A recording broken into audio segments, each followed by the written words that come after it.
For my Canadian girls, you guys know that Nordstrom's is closing all their locations in Canada. They are pretty much liquidating everything until June. The item that I picked up from Nordstrom's was a pair of Ugg boots.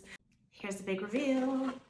How cute are these? When I went a couple weeks ago to Nordstrom's, it was about 20% off boots. And in 2 weeks, these went from 20% to 40%. And at that point, I'm just like, girl, get the shoes. In total, these were original price $300. I ended up paying 181 Canadian. Okay, they look a little silly in this outfit. Let's style it up with it.